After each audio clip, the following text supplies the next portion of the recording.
하나님 말씀 받겠습니다. 하나님 말씀은 창세기 20장입니다. 자, 20장 1절부터 7절까지 다 같이 한 목소리 읽겠습니다. 시작. 아브라함이 거기서 남방으로 이사여 가데스와 술 사이에 그랄에 그 안에 사라를 자기 누이라 하였으므로 그랄 왕 아비멜렉이 사라를 취하였더니 그 밤에 하나님이 아비멜렉에게 현명하시고 그에게 이르시되 내가 취한 이 여인을 인하여 네가 죽으리니 그가 남의 아내임이니라. 아비멜렉이 그 여인을 가까이 아니한 고로 그가 대답하되 주여 주께서 의로운 백성도 멸하시니까 그가 나더러 이는 내 누이라고 하지 아니하였나이까. 그 여인도 그는 내 오랍이라 하였사오니 나는 온전한 마음과 깨끗한 손으로 이렇게 하였나이다. 하나님이 꿈에 또 그에게 이르시되 네가 온전한 마음으로 이렇게 한 줄을 나도 알았으므로 너를 막아 내게 범죄하지 않게 하였나니 여인에게 가까이 못하게 함이 이 까닭이니라. 이제 그 사람의 아내를 돌려보내라. 그는 선지자라. 그가 너를 위하여 기도하리니 네가 살려니와 네가 돌려보내지 않으면 너와 네게 속한 자가 다 정령 죽을 줄 아니니라. 아멘. 오늘 본문을 중심해서 연약한 인간이라는 제목으로 말씀을 증거하려고 합니다. 인간은 연약성이 있습니다. 오늘 본문에 하나님께서 아브라함에게 이 약속하신 약속들이 창세기 12장부터 계속해서 반복돼서 말씀을 하고 있습니다.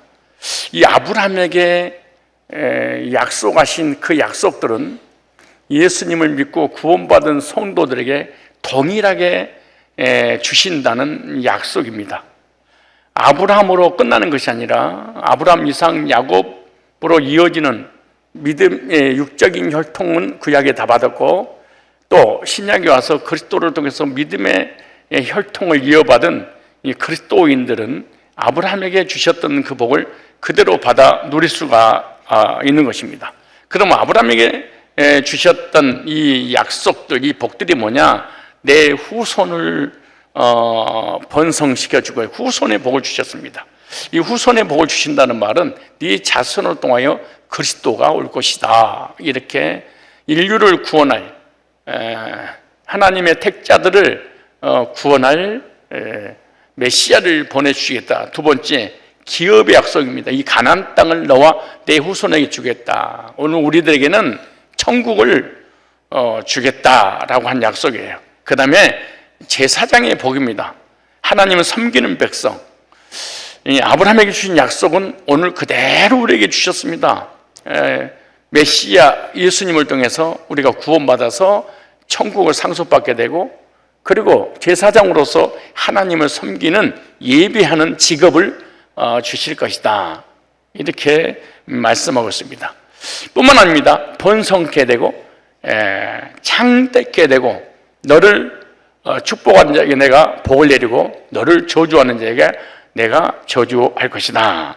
그래서 이 엄청난 이 영적인 복과 삶의 복을 하나님께서 아브라함에게 약속하셨고 오늘 우리들에게 약속을 하셨는데 조건이 있습니다. 이 약속은 어디에 있을 때 이루어지느냐? 가나안 땅에 있을 때 이 약속을 주신다고 했습니다. 그래서 본토 친척 네 아버지 집을 떠나 가나안 땅 지시할 가나안 땅 약속의 땅 메시아가 올 땅 구속이 이루어질 땅 구원의 역사가 이루어질 이 땅에 있을 때만 해당되는 것이지 여기를 벗어나면 전혀 해당이 되지 않습니다. 그래서 예수님 어디서 탄생했냐? 유대 땅 베들레헴에서 실제로 아브라함의 후손으로 오셔서 탄생을 하셨습니다. 그러므로 이 가나안 땅을 떠나면 하나님의 약속이 이루어지지 않기 때문에 아브라함의 후손들은 다 목표와 목적과 최종 종착역이 그들에게는 항상 가나안 땅이죠. 그래서 요셉은 애굽에서 살면서 거기서 운명을 했지만 유언했죠. 내가 죽으면 가나안 땅에 내 유골을 묻어달라. 그래서 요셉이 그렇게 말하죠. 야곱도 마찬가지입니다. 야곱이 죽을 때 가나안 땅에 묻혀달라고 해서 막벨라 굴에 장사를 지내게 되죠. 그래서 이 약속의 땅을 절대로 떠나면 안 됩니다. 구원의 문제도 있게 되고 예수님이 오시는 모든 그 하나님의 뜻이 이 가나안 땅에 집결되어 있기 때문에 그렇습니다. 그런데 오늘 본문에 보면은 아브라함이 가나안 땅에 살면서 가나안의 흉년이 되니까 농사를 질 수가 없습니다. 의식주 문제에 심각하게 그 고난이 오게 되죠. 그래서 그 약속의 땅, 축복의 땅을 떠납니다.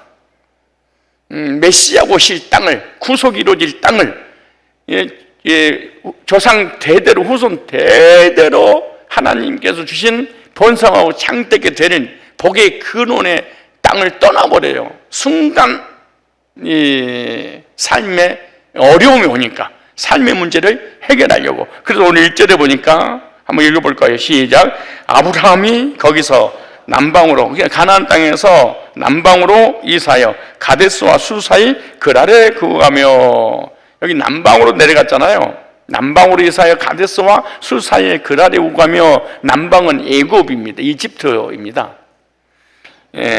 그래서 남방왕, 북방왕, 남방, 북방 이렇게 이루어지잖아요. 이 동방예지국, 한국을, 이 아시아 쪽을 얘기하는 게 아니에요. 애굽과 시리아를 바로 남방, 북방. 그 동방이라는 곳이 어디냐? 바로 아라비아입니다. 지금 현 이란, 이라크 쪽. 그리고 가데스가 나오죠. 가데스와 수 사이 그랄에, 가데스는 애굽에서 오면은 이스라엘 입구가 바로 가데스 바네아라고 그러죠. 이스라엘 백성이 출애굽에서 가나안 땅에 들어가기 전에 가데스 바네아에서 원망하고 불평함으로 40년 동안 이쪽에서 돌아서서 방황했던 곳입니다. 이 가데스 바네아, 이 하나님의 성소, 하나님께서 계신 거룩한 곳, 이런 의미입니다. 이 10명의 정탐꾼들은 현실만 바라보다가 원망불평하게 되잖아요. 현실을 바라보지 말고 현실을 주도하고 계신 하나님을 바라보고 하나님을 구했어야 됩니다. 10가지 지향으로 출애굽시켰던 그 하나님, 홍해를 갈랐던 하나님, 아말렉 족속을, 광야에서 구름기둥, 불기둥으로 만나로 책임져 주신 그 하나님을 바라보았어야 되는데, 순간 문제, 환경, 이것을 바라보고 하나님께 원망하고 불평하다가 40년 동안이나 광야에서 유리하고 방황했던 그곳이 가데스 바네아입니다. 우리가 인생을 살아갈 때 영적인 광야의 가데스 바네아를 만날 때가 많지요.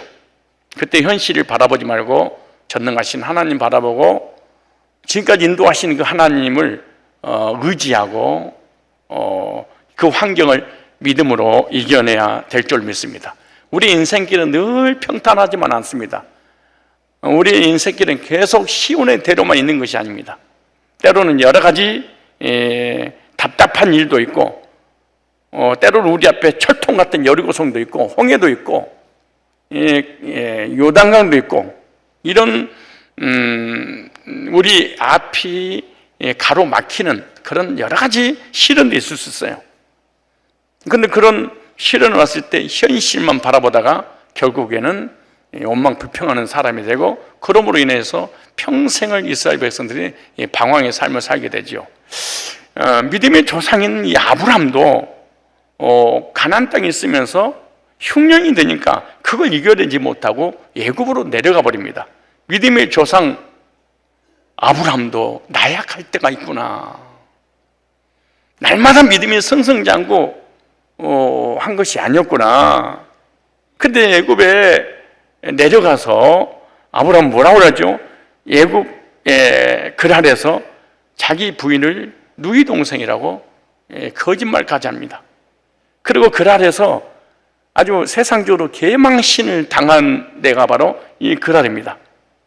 이 아브라함의 연약한 모습을 오늘 본문을 통해서 우리는 보게 되는데, 이 아브라함의 믿음이 대단한 것 같지만은 결정적인 믿음을 갖지 못하고 연약하여 이 무너져 버리게 될 때가 있었던 것처럼, 우리들도 은혜 받고 은혜 안에 있을 때는 믿음이 대단한 것 같지만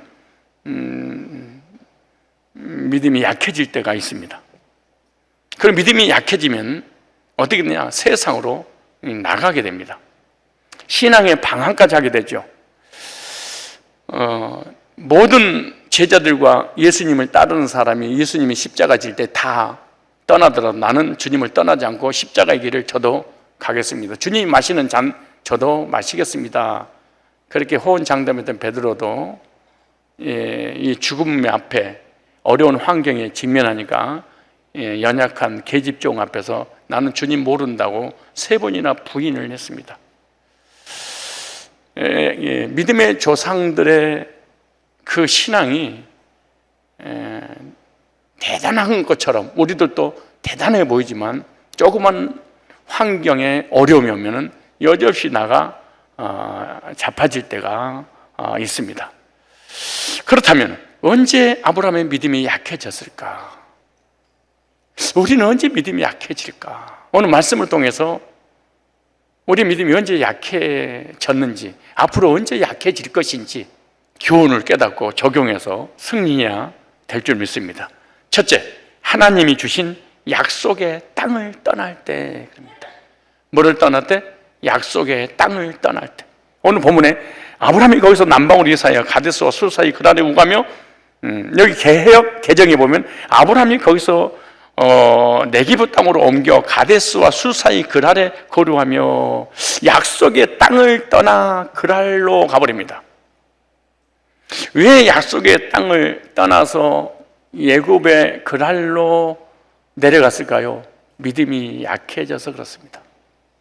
그렇게 믿음이 좋았던 본토 친척 아비집을 떠났던 하나님 말씀이라면 생명을 걸고 본토 친척 아비집을 떠나서 미지에 한 번도 가보지 않는 그 길을 가는 그런 믿음의 사람이니 약해져 버립니다. 그랄은 애굽 쪽이잖아요. 아브라함은 환경에 어려움이 오자 가나안 땅을 떠나 애굽을 향하여 내려가 버립니다. 약속의 상속자가 되고 복을 받기 위해서는 이스라엘 백성들은 반드시 가나안 땅에서 살아야 되고 다른 곳에 살다가도 가나안 땅으로 다 돌아가야 됩니다. 왜냐? 가나안 땅은 약속의 땅이기 때문에 그렇습니다. 하나님의 약속이 집중적으로 이루어질 곳이기 때문에 그렇습니다. 야곱도 베델에서 이스라엘이라고 하는 약속의 땅을 떠날 때 하나님께서 찾아오셔서 말씀하십니다. 너를 이끌어 이 땅으로 다시 돌아오게 할지라. 너는 여기를 떠날 곳이 아니야. 이스라엘 백성들이 그렇다면 애굽에서 그 가나안 땅으로 와야 될 이유는 뭐냐? 애굽에 내려갔기 때문에 그렇습니다. 창세기 15장 16절 말씀 보면은 하나님께서 아브라함에게 약속하지요. 너는 네 조상으로 가거니와 네 후손들은 애굽으로 내려가서 400년 동안 종살이할 것이고 400년 후에는 반드시 가나안 땅으로 돌아오게 할 것이다 라고 이미 약속을 하죠. 그리고 야곱에게도 창세기 28장 15절에 보면 약속합니다. 형 예수를 피하여 삼촌 나발의 집으로 갈 때 하나님께서 찾아오셔서 내가 너와 함께 있어 네가 어디로 가든지 너를 지키며 너를 이끌어 다시 돌아오게 할지라. 내가 네게 허락을 다 이루기까지 너를 떠나지 않을 것이라. 무슨 말이냐? 반드시 너를 돌아오게 할 것이니라. 그래서 아브라함, 이삭, 야곱, 요셉으로 이어진 이스라엘 백성들이 출애굽에서 가나안 땅으로 반드시 하나님께서 그들이 와야 되고 하나님께서 그들을 인도했죠. 그런데 이 아브라함이 약속을 따라서 가나안 땅에 와 보니 가나안 땅은 낮은 땅입니다. 그리고 가나안 땅이란 뜻은요, 저주받은 땅, 아주 척박한 땅, 사람이 살 수 없는 사막 같은 광야 같은, 지금 이스라엘 땅을 보면 안 됩니다. 그 당시에 젖과 꿀이 흐르는 가나안 땅이라고 약속했는데 아무리 봐도 젖과 꿀이 흐르지 않습니다. 사막이 무슨 젖과 꿀이 흐르겠습니까? 광야에 우기 때 비가 엄청나게 쏟아지면 풀이 나오다가 비가 멈추면 풀이 바로 땅에 이제 붙어버립니다. 풀이 우리 눈으로 식별하기 어려울 정도로 보이지 않아요. 양들이 보이지 않는 이 마른 풀을 뜯어먹고 살아가는 곳이 바로 가나안 땅이라는 곳이에요. 그래도 그 땅은 약속의 땅이기 때문에 약속의 땅으로 주셨으니까 이스라엘 백성들과 아브라함은 그걸 떠나서는 안 됩니다. 혹시 그 땅을 팔아먹었다고 해도 50년이 지나면 다시 다 되돌려 주도록 하나님께서 법을 만들었어요. 왜냐? 이 약속의 땅은 기업으로 받은 땅이기 때문에, 하나님이 기업으로 주신 땅이기 때문에 이 아브라함은 약속의 땅에, 이스라엘 백성들은 약속의 땅에 있었어야 됩니다. 어떤 경우에도 약속의 땅에 살아야 되는데, 그리고 그 땅에 내어서 그 고난을 믿음으로 이겨내면 하나님은 죽이시려고 가나안 땅으로 인도한 것이 아니잖아요. 그런데 아브라함은 애굽으로 내려갈 때마다 사실은 어려움을 당합니다. 또 어려움이 오기만 하면 또 아브라함은 애굽으로 내려갑니다. 근데 왜 애굽으로 내려가기만 하면 아브라함에게는 고난이 왔을까? 가지 말아야 될 곳에 갔기 때문에 그렇습니다. 그런데 똑같이 이삭 시대 때, 이삭 때 흉년이 왔습니다. 그런데 이 약속을 이삭은 100% 신뢰를 했습니다. 그리고 흉년이 와도 약속의 땅을 떠나지 않았습니다. 떠나지 않았더니 그 땅에 거하였더니 하나님께서 농사를 지었더니 몇 배로 주셨다고? 100배 이렇게 말합니다. 똑같이 고난이 왔어. 똑같은 시련이 왔어. 똑같이 흉년이 왔어. 똑같이 의식주 문제가 왔어. 근데 아브라함은 떠났습니다. 고난을 경험했죠. 이삭은 떠나지 않습니다. 아무리 시련 관람과 역경과 고난이 온다 할지라도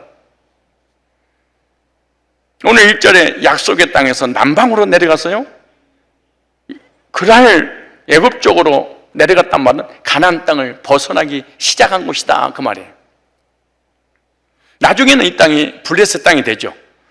애굽으로 내려가면서 어려움을 당합니다. 왜냐? 눈에 보기에는 가나안 땅보다 더 잘 될 것 같은 생각이 든 거예요. 자기의 삶에 있어서 필요한 모든 것을 다 공급시켜 줄 것 같은 에덴 동산 같은 그런 땅이 애굽이기 때문에 그런 거예요. 그래서 이스라엘 백성들이 고난이 오면 꼭 내려가는 곳이 바로 애굽이라는 곳입니다. 살기 좋은 세상 사람 문화와 문명이 발달된 그곳에 내려갔죠. 그러면 그거 고난이 당한 거예요. 룻기서 1장 1절로 3절에 보면은 사사들이 치려는데 그 땅에 흉년이 드니라. 유다 베들레헴의 한 사람이 그 아내와 두 아들을 데리고 모압 지방에 가서 우하였는데 그 사람의 이름은 엘리멜렉이요 그 아내의 이름은 나오미요 그 두 아들의 이름은 말론과 기론이니 유다 베들레헴 에브라 사람들이더라. 그들이 모압 지방에 들어가 거기 유하더니 왜 베들레헴 떡집에 하나님 집에 흉년이 들었어. 고난이 왔어. 그러니까 가족을 데리고 이 떡집인 베들레헴을 떠납니다.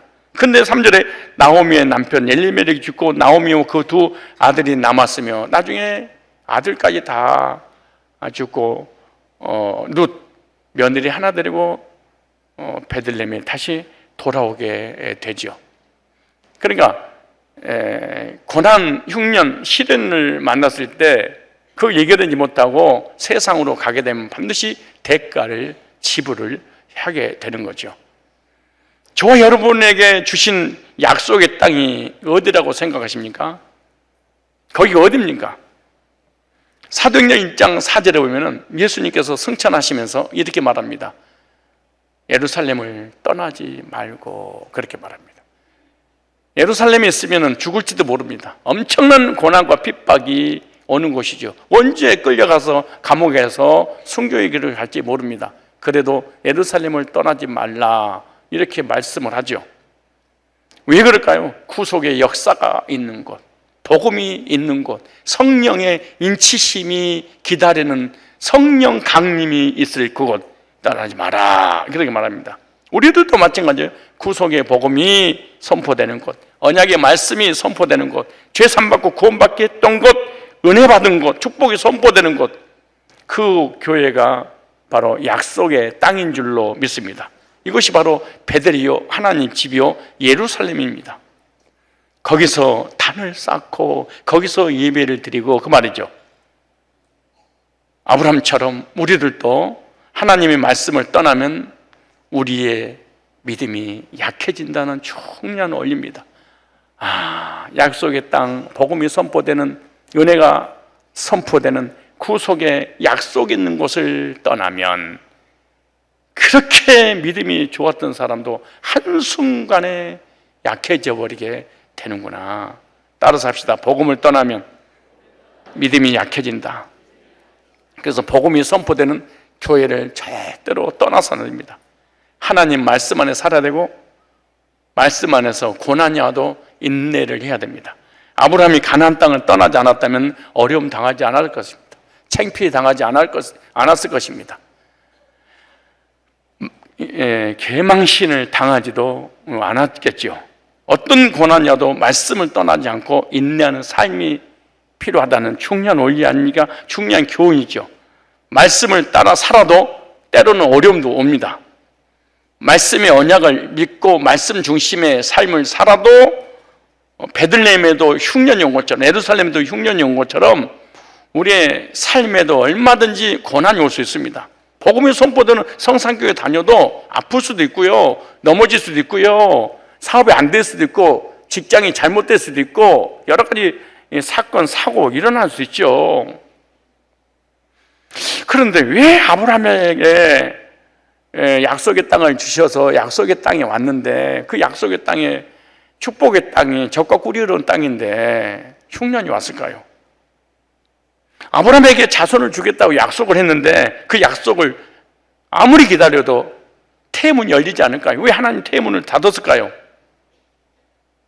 가나안 땅은 흉년이 들고 이 어려움만 닥치는 것 같은 그런 생각을 가질 수밖에 없습니다. 요셉도 하나님께서 주신 꿈을 꾸기 시작했는데 그 꿈, 그 약속을 딱 붙잡는 순간 핍박이, 시련이 시작됐죠. 웅덩이에 빠졌죠. 노예를 끌려갔죠. 억울한 누명을 썼죠. 감옥에 갇혔죠. 꿈하고 정반대. 이스라엘 백성들이 애굽에서 출애굽하는 그들을 향해서 젖과 꿀이 흐르는 가나안 땅을 주시겠다고 약속했는데 가나안 땅으로 간 것이 아니고 홍해 앞으로, 가나안 땅을 주시는 것이 아니라 광야로 인도했어요. 정반대의 길로. 그러니까 하나님이 주신 약속과 반대 현상이 일어나기. 그래서 이스라엘 백성들이 이게 뭐냐, 이제 무슨 젖이 흐르고 꿀이 흐르고 무슨 축복의 땅이냐, 그런 거 원망하고 볼패가 아니고 그래서 그런 거예요. 가나안 땅에 들어와서 흉년이 들지 말아야지. 요셉에게 하나님이 꿈을 꾸게 했으면 그 꿈대로 돼야지 정반대로 고난이 시작될 수 있겠습니까? 하나님께서 다윗을 왕으로 세웠으면 태평성대를 누려야지. 얼마나 많은 왕이 되고 난 다음에 고난과 시련과 역경을 겪었습니까? 우리가 구원받고 하나님 자녀가 되면 모든 고난은 끝나고 하느님만 다 잘 되고 축복받고 그래야 될 거 아니에요. 아프지도 않고 물질이 막 쏟아져 막 내리고 기도하는 것만 다 응답하고 그래야 되잖아요. 구원받은 우리의 삶에 때로는 어려움 당하고 시련을 당할 수도 있습니다. 왜 그럴까요? 세상의 모든 일이 빨리 쉽게 되어진 일이 없습니다. 빨리 되면 이상한 거예요. 씨를 뿌렸는데 그 이튿날 열매가 나. 열매가 안 나니까, 싹이 안 나니까 엎어버립니까? 1년, 2년, 3년, 4년, 5년 귀한 열매일수록 오래 걸립니다. 쉽게 나서 쉽게 없어지는 상추 같은 거는 얼마 못 가는 거예요. 이와 같이 신앙의 훈련의 과정이 필요합니다. 하나님께서 우리에게 맡겨진 무슨 사역을 할 때는 이수해야 될 과목들이 있는 거예요. 누가 그러대? 하나님이 살아계시면 나는 서울대 보내주시지 그러세요? 너 멍청하잖아. 나 공부하기 싫어요. 바로 보내주세요. 하나님 살아계신다면서요. 참나. 하나님 살아계신데 일도 하기 싫은데 하나님 아무것도 끔찍하고 싫어요. 그냥 돈만 갖다 주고 그냥 먹고 사는 지저분게 해주세요. 그런 게 어디 겠습니까? 삶의 시련이 찾아올 때 말씀 안에 인내하십시오. 말씀을 떠나지 말고 인내하고 나갈 때 복이 되는 줄 믿습니다. 언제 믿음의 조상 아브라함의 믿음이 약해졌어요? 약속의 땅을 떠날 때. 언제 우리의 믿음이 약해지는 거예요? 복음을 떠날 때, 말씀을 떠날 때, 구속의 언약의 복음이 선포되는 곳을 떠날 때 반드시 믿음이 약해지고, 믿음이 약해지면 세상을 향하여 나가기 위해서 꿈틀거리기 시작한다. 지금 수예배, 주일예배 제대로 못 드리는 사람이 믿음이 좋은 사람이 안 돼요, 사실은. 약속이 안 믿어지고 은혜가 떨어지고 신앙이 약해지고 신앙이 사라져버릴 때 세상은 한눈에 떡 들어옵니다. 두 번째, 언제 믿음이 약해지냐? 아브라함은 잠깐 동안 하나님을 잃어버렸습니다. 왜 잃어버렸냐? 육적인 부분만 보게 되므로 가나안 땅을 아브라함은 잠시 하나님을 잃어버립니다. 가나안 땅에 하나님이 계시잖아요. 약속의 땅이니까. 그런데 하나님을 잃어버려요. 영적으로 손해보면서 육신적인 일을 할 때 절대로 복이 되지 않는다는 사실을 알아야 됩니다. 영적으로는 엄청난 손해를 보면서 주일도 지키지 않으면서 너무 돈 버는 사업인데 돈 버는 사업에 자기 시간과 자기 삶을 막 투자하기 위해서 세상으로 나가면 안 됩니다. 애굽은 어떤 곳이냐? 영적으로 손해보게 하는 곳. 이런 사람은 하나님의 사업을 경영할 때 금방 잘 될 것 같은 생각이 드는 거예요. 뭐든지 잘 될 것 같은. 이 아침에 저녁에 신문을 봤습니다. 이제 신천지인들이 포교 전략을 달리했어요. 추수꾼 이런 것보다도, 현장에서 전도하는 것보다도 개척해가지고 얼마 안 되는 교회 목사님한테 찾아가서, 목사님, 모든 생활비, 운영비, 임대, 이 모든 걸 다 책임지겠습니다. 우리 공동 목회 하시죠. 이렇게 해가지고 매일 2명, 3명, 5명, 10명, 20명, 30명 이렇게 해가지고 신천지들로 가득 채우고. 생각해보세요. 지금 끼니가 광고도 개척하기 너무 힘든데 그런 조건을 가지고 찾아왔을 때, 오늘 보니까 정확하게 통계만 해도 299개의 교회가, 그 목회자와 교회가 신천지 때 이런 포교 전략을 통해 넘어가 버렸습니다. 왜? 부흥을 꿈꾸다가 그 나중엔 다 그 목사 쫓아내고 신천지, 그리고 간판을 갖다가 대한예수교 장로회 무슨 교회 간판 걸어놓으니까 정통 교회고, 또 그 교회 목사님이 합동측이고 감리교는 그 교회를 그 교단 패를 마크를 달아놨기 때문에 사람들이 그 교단 마크 보고 와서 등록을 해버리는 거야. 성도가 됐든 목회자가 됐든 정도를 걸어야 됩니다. 정도를 걷지 않으면 반드시 대가를 지불을 해야 됩니다. 여러분, 아브라함이 어떻게 됐습니까? 그랄로 갔더니 블레셋의 조상 아비멜렉이라는 왕이 살고 있습니다.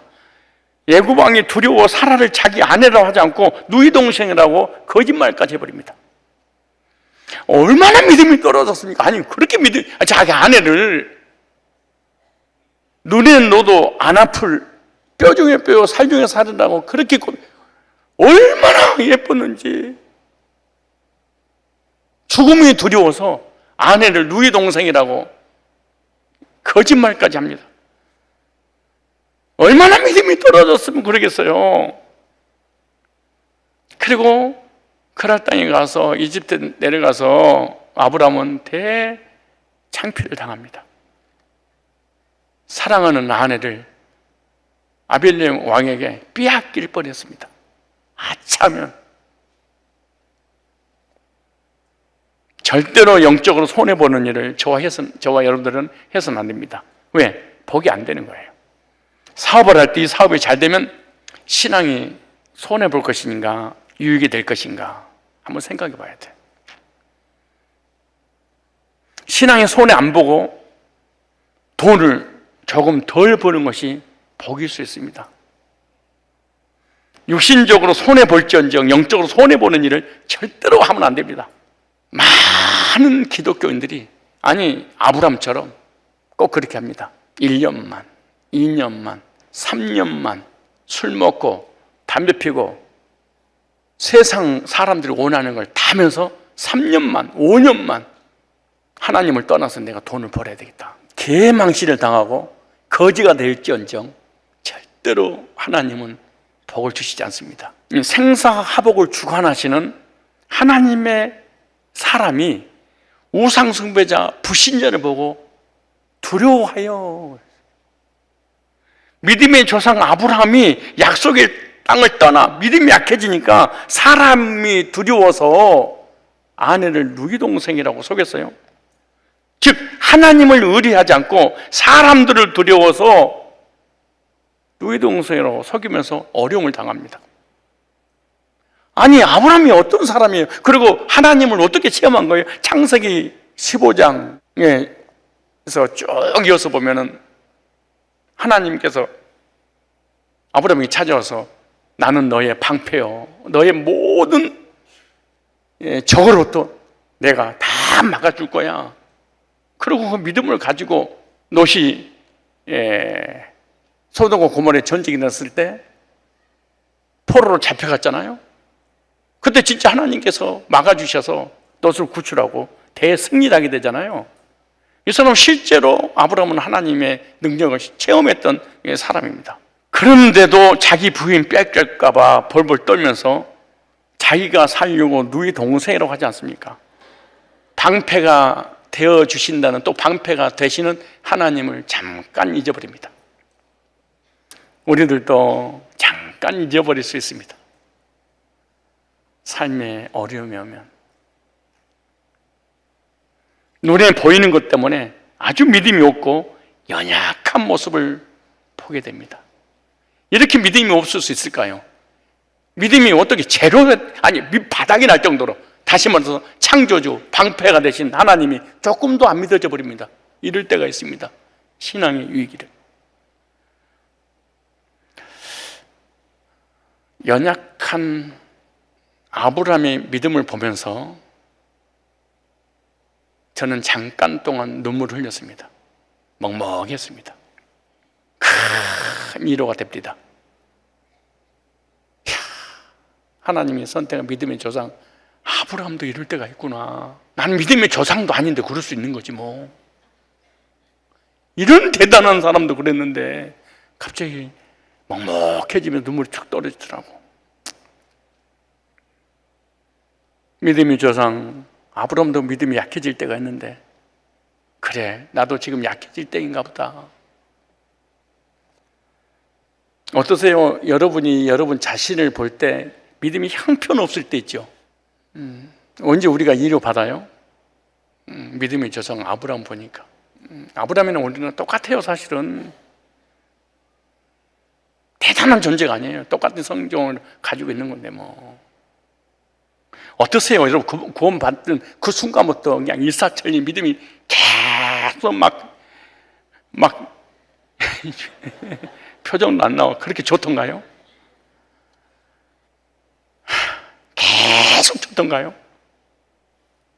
나는 안 그러더라고. 그런데 다시 위로를 받고 힘을 얻고 승리할 수 있는 것이 뭐냐? 아브라함도 그랬는데요. 여러분 아브라함이 어려움을 한번 생각해 보세요. 자기 부인 뺏겼으니까 얼마나 고통스럽고 얼마나 힘들었겠어요. 근데 아브라함이 만약에 그렇게 고난이 오고 흉년이 왔어도 가나안 땅에 거하였다면 이런 창피, 이런 어려움, 이런 망신 이거 안 당했을 거 아니에요. 따라서 합시다. 믿음이 약해지니까 사람을 두려워한다. 믿음이 약해지면 제일 먼저 사람이 두려워하는 거야. 믿음이 약해지면 세상을 그리워하는구나. 믿음이 약해지면 교회를, 복음을 떠나는구나.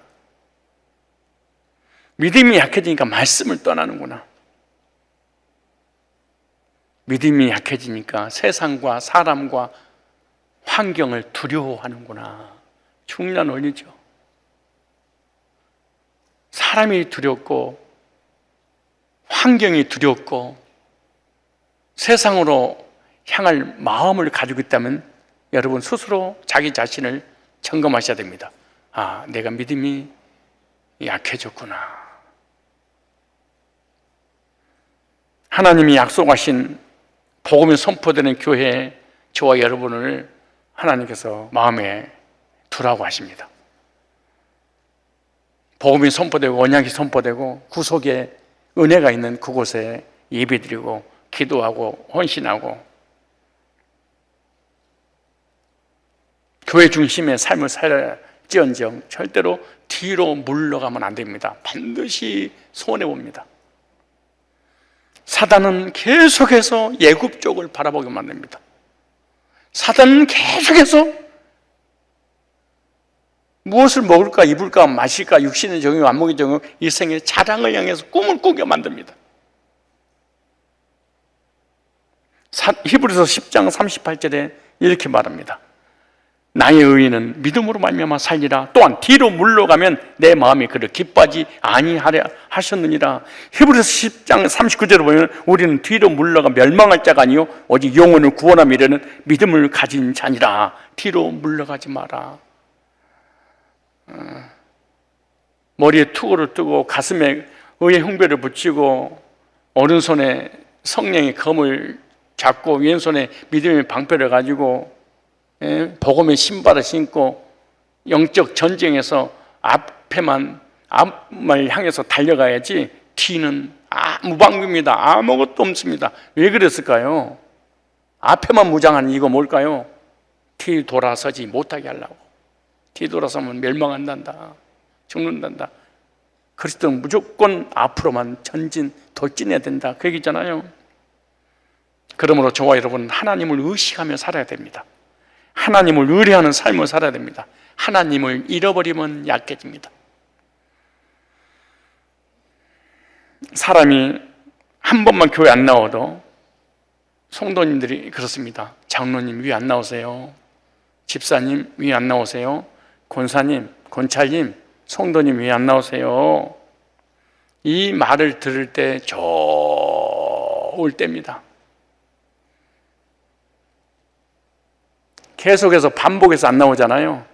문자 안 옵니다. 전화 안 옵니다. 관심도 없습니다. 멀리 갔더니 처량하고 고나요. 처량하고 아무도 이제 안 찾았죠.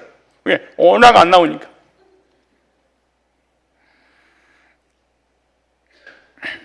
수요예배 드리신 분들은 한 분도 없는 줄로 믿습니다. 성도님들이 하나님 말씀을 떠나고 말씀에 도전받는 일이 약해지고 예배 시간이 점점 빠지고 줄어들고 교회 봉사하는 시간이 줄어들고 성경 보고 기도하는 시간이 없으면 마음속에 꼭 이런 생각이 듭니다. 자기가 스스로가 이러면 안 되는데, 누가 말 안 해. 자기 스스로가 이러면 안 되는데, 이때가 아주 좋을 때입니다. 이러면 안 되는데 이럴 때가 성령께서 찾아오셔서 우리에게 말씀하신 것입니다. 그런데 이러면 안 되는데 이 소리가 안 들리면 끝장입니다. 다시는 회복의 기회가 오지 않을 수도 있습니다. 그때는 멀리 갔더니 이제 성령도 안 찾아와. 교인도 안 찾아와. 이러면 안 되는데 이럴 때가 좋을 때입니다.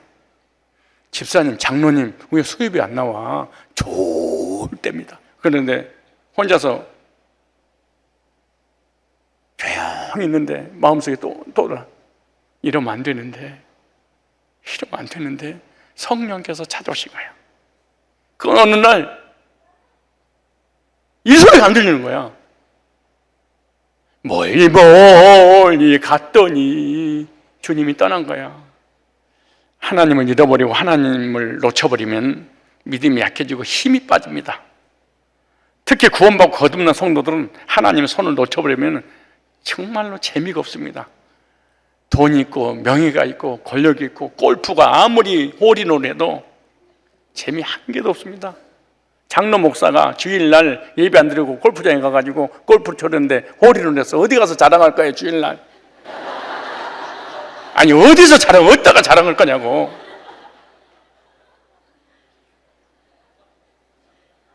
주일날 낚시 좋아해서 낚시를 갔는데 바늘이 코를 찔려버렸어. 그래 코이 찢어졌어.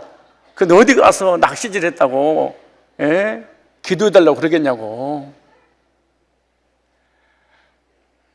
따라서 합시다. 하나님을 잠시라도 잃어버리면 신앙이 약해진다. 잃어버리면 안 됩니다. 왜냐? 반드시 손해를 보기 때문에 약속의 땅 떠나면 안 됩니다. 세 번째, 세 번째가 하이라이트입니다. 키워드입니다. 이것이 메시지 적용입니다. 하나님은요, 시험 중에도 지켜주셔. 이렇게 믿음이 약해져도 하나님은 안 떠나고 지켜주셔. 자기 목숨을 구하려고 아내를, 사라를 누이 동생이라고 속여서 팔았습니다. 근데 사라를 하나님께서 건드리지 못하도록 딱 지켰습니다. 하나님이 아비멜렉에게 부인을 아브라함에게 돌려주라고 합니다. 그리고 하나님의 종이요 선지자니까 기도받아라. 아브라함이 한 것이 하나도 없습니다. 아무것도 없습니다. 싸워서 이기겠습니까? 궁궐에 쳐들어가서 다시 뺏어오겠습니까? 소리를 지르면서 침대에 누워있는 아내를 향해서 여보 내가 잘못해서 빨리 도망쳐 와. 그 아비멜렉 왕할 때 내가 아니야 누이 동생 아니야 내 맞 이렇게 하니까 어떻게 할 건데. 하나님이 지켜주셨어요. 따라서 합시다. 하나님은 고난 중에 징계 중에도 지켜주신다. 참 성경에 보면요, 하나님의 백성들이 잘못했어. 그럼 하나님 징계를 내려 징계 중에도 하나님의 사랑의 손길을 거두지 않아요. 성경 66권이 다 그렇게 돼 있어요. 그렇게 우상숭배하고 그렇게 타락하고 그렇게 죄를 짓고 그렇게 하나님 부인하고 엄마하고 떠나도 하나님은 그래서 징계를 내려, 징계 내려도 사랑과 함께 늘 같이 동반해. 그렇다면 복을 받고 있는 중에도 징계 올 수가 있어요. 복 받고 있는 중에서도 고난이 올 수 있어요. 아브라함이 복 받는 길을 지금 가고 있잖아요. 그런데 그 상황에서 잘못하면 매료됐어요. 그럼에도 불구하고 하나님은 사랑의 손길을 거두지 않고 아브라함 부인 사라를 지켜주셨잖아요. 따라서 하나님은 시험 중에도 지켜주신다. 연약할 때도 하나님 우리를 절대로 버리지 않습니다. 아브라함도 복 받는 중에 하나님의 교육이 필요하니까 흉년이라는 어려움을 당한 거예요. 그리고 애국으로 내려갔어요. 흉년을 피해서. 그리고 거짓말하고 그렇게 악한 짓을 했어도 하나님은 지켜주신 것입니다. 그래서 성경에 오죠. 주께서 나를 심히 경책하셨으나 죽음에는 붙이지 않으셨도다. 내가 죽지 않고 살아서 하나님 영광을 찬양하겠다 그렇게 말하잖아요. 그래서 하나님의 사람은 복을 받는 중에도 매를 맞을 수 있고 매를 맞는 중에도 하나님의 은혜를 받을 수 있다. 저와 여러분 하나님의 자녀인 줄 믿습니다. 하나님 자녀, 우리가 잘못해서 하나님이 징계를 내리신다 할지라도 절대로 죽이지 않습니다. 절대로 버리지 않습니다. 절대로 떠나지 않습니다. 축복 중에도 환난이 있고 징계 중에도 은혜가 있다 이렇게 말씀합니다. 징계 중에도 은혜를 베푸신 하나님, 그 하나님을 저와 여러분이 섬기고 있지 않습니까? 징계 중에도 하나님이 사랑하셔서 하나님의 사랑으로 인도하시고 붙잡아 주시는 것입니다. 꼭 기억하십시오. 하나님은 복을 주시는 중에도 징계를 내릴 수 있다. 시련과 고난과 징계 중에도 하나님께서 은혜까지 겸하여 주신다. 가나안 땅이라 할지라도 하나님은 훈련이 필요했다. 흉년이 오셨다. 가나안 땅을 떠나도 하나님은 지켜주셨다. 그러므로 어려움 당할 때 낙심하지 마십시오. 고난이 올 때 낙심하지 마십시오. 하나님 백성을 절대로 버리지 않으십니다. 혹시 하나님이 채찍질을 하신다면 지금 은혜 받을 만한 때입니다. 그때 하나님을 더 붙들어야 됩니다. 하나님께 더 가까이 나올 때입니다. 그리고 내가 하나님 앞에서 부족한 것이 무엇인가, 자기 자신을 살펴봐야 됩니다. 시련 중에도 큰 은혜를 받는 성도들이 되어야 될 줄 믿습니다. 오늘 읽고 마치겠습니다. 20장입니다. 그 안에 2절에 사라가 자기 누이라 했으므로 그랄 왕 아비멜렉이 보내어 사라를 취하였더니 그 밤에 하나님이 아비멜렉이 현명하시고 그에게 이르시되 네가 취한 이 여인을 인하여 네가 죽으리니 그가 남의 하나님이라. 징계 중에도 고난 중에도 하나님을 떠났어도 하나님이 지켜 보호해 주신 거예요. 아비멜렉이 그 여인을 가까이 안양고로 그가 대답하여 주여 주께서 의로우신 백성을 멸하시나이까 그가 나더러 이는 내 누이라 하지 아니하니까 그 여인도 그런 내 오라비라 하였사오니 나는 온전한 마음과 깨끗한 손으로 이렇게 하였나이다. 하나님 꿈에 또 그에게 이르시되 네가 온전한 마음으로 이렇게 한 줄을 내가 알았으므로 너를 막아 내게 범죄하지 않게 하였나니 여인에게 가까이 못하게 함이 이 까닭이니라. 이제 그 사람의 아내를 돌려보내라. 그는 선지자라. 그가 너를 위하여 기도하리니 네가 살려니와 내가 돌려보내지 않으면 너와 내게 속한 자가 다 정령 죽을 것이라. 이렇게 말씀하고 있습니다. 하나님은 시험 중에도, 하나님은 시련 중에도, 하나님은 어떤 고난 중에도, 아니 죄악 중에서도 하나님은 지켜주시는 분이십니다. 저 여러분 하나님을 절대로 떠나지 않기를 바랍니다. 절대로 복음이 있는 언약이 선포되는 교회를 떠나서는 절대로 안 됩니다. 그리고 여러 가지 시련과 고난이 왔을 때 하나님이 징계를 주시지만 그럼에도 불구하고 하나님 은혜와 사랑을 겸하여 함께하고 계신다는 사실을 깨닫고 시험 중에 하나님의 더 가까이 가는 그리스도인들이 다 되시기를 주님 이름으로 축복합니다. 기도하겠습니다. 거룩하신 하나님, 하나님의 약속받은 믿음의 조상 아브라함의 연약한 신앙의 모습을 보면서 택함받고 구원받은 하나님 자녀가 된 우리도 연약한 존재임을 깨닫고 위로받는 시간으로 말씀을 주셔서 감사합니다. 우리가 견고한 믿음을 갖고 감격스럽게 살아간다 하더라도 잠시 잠깐이라도 하나님을 잃어버리면, 하나님의 언약에 선포되는 복음을 잠시라도 떠나면 우리 믿음이 나약해져 하나님을 저버리고 세상으로 나가버리는 연약한 존재임을 깨닫게 주셔서 감사합니다. 하나님을 의뢰하는 것보다 사람을 두려워하는 연약한 존재인 것을 알게 해주셔서 감사합니다. 그러나 그럼에도 불구하고 주님께서는 연약할 때도 시험 중에서도 저희들을 버리지 않으시고 사라를 지켜주신 것 같이 저희들을 지켜주셔서 오늘도 이 예배 자리에 있는 줄로 믿습니다. 주님, 우리의 삶의 여정 가운데 때로는 축복 중에도 환난이 있고 징계 중에도 은혜가 있다는 주님의 말씀을 의지하고 용기를 내어 승리하는 저희들 되게 하여 주옵소서. 저희들에게 강한 믿음을 주시옵소서. 어떤 환경에도 흔들리지 않는 확실한 믿음을 주옵소서. 어떤 상황에서도 복음 안에 언약 안에 머물도록 은혜를 베풀어 주시옵소서. 징계 중에도 은혜 주시고 시험 중에도 지켜주신다는 이 놀라운 하나님의 사랑을 붙잡고 하나님께 가까이 하는 저희들의 삶이 되게 하옵소서. 오늘도 말씀을 통하여 이루어주시고 말씀을 통하여 격려해주시고 말씀을 통하여 주의 음성 돌려주시고 말씀을 통하여 새롭게 다시 한번 일어날 수 있는 용기를 주셔서 감사합니다.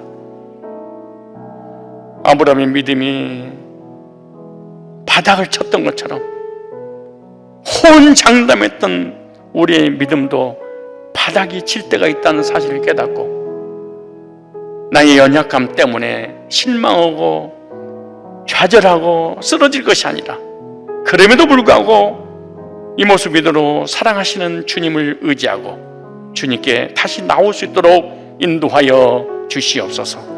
주 예수 그리스도의 거룩하신 이름으로 기도드리옵나이다. 아멘. 이제는 우리 주 예수 그리스도의 구속의 은혜와 하나님 아버지의 사랑과 성령님의 교제케 하심이 연약한 모습 이대로 받아주시는 하나님의 사랑을 의지하고 힘있게 용기를 내서 다시 하나님 앞에 가까이 가기를 소원하는 모든 성도들 머리머리 위에 이제로부터 영원토록 항상 함께 있을지어다.